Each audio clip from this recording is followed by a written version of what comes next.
Hi guys! Welcome to my vlog! Medyo dull na naman yung ating skin for this week kasi grabe yung puyat ko ngayon kasi dami ko mga pinag-e-edit na video. So, ito nga, may tatry tayong Dr. Leo. So, ayan. Amazon White Deep Pores Cleansing and Purifying Clay Mask. Salicylic acid, lactobionic acid, tartaric acid from the Amazon and Canadian Glacier. And then 100 grams, 3.53 ounce. And then product videos, especially developed for oily skin, adding multiple acids, deeply unclogs pores, softens all dead skin cells, blackheads, and removes grease and dirt. Synergistically comes from Amazon and Canadian mud, which strongly absorbs oil and cleanse dirt, moisturizing oil control, and can effectively improve acne skin. Bagay na bagay sa akin, di ba?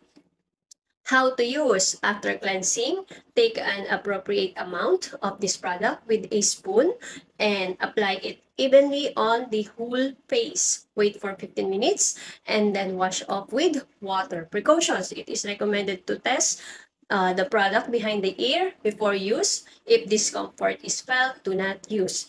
If it accidentally enters the eyes, rinse immediately with water. Keep out of reach of children. Do not use for children under 3 years old. Do not expose to direct sunlight and high temperatures.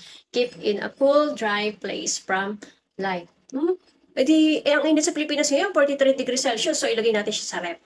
Okay? Tapos yung ingredients niya, ang dami. So, kayo naman magbasa. Tapos, made in PRC. Then, ayan.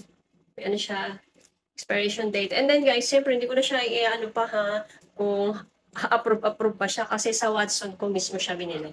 Okay, so try na kagad natin.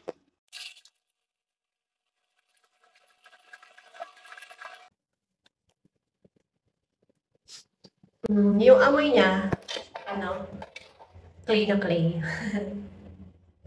May ginagamit din ako dati sa mukha na clay. Sige din.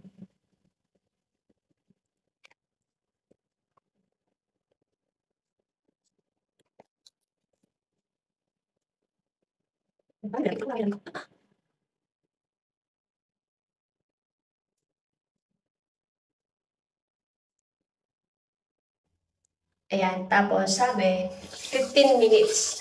15 minutes natin siyang ibabad. So, ayan, ano bang oras na? Natin naman. 38. 7:38.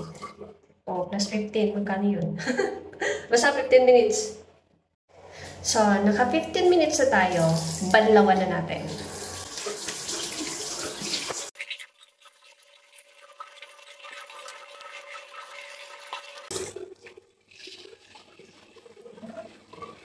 Ay, grabe.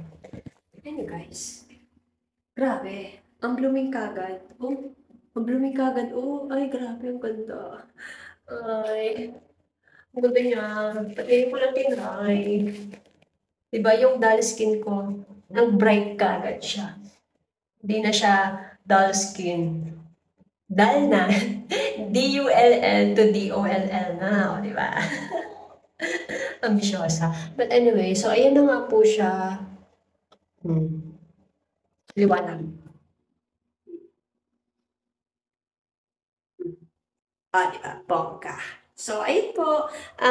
Tignan natin kung ilang beses siya sa isang linggo. So, ay walang nakalagay. Walang nakalagay kung ilang beses sa isang linggo. But anyway, we will try it to use 3 times a week, I think. So, ayun lang. Thank you. God bless.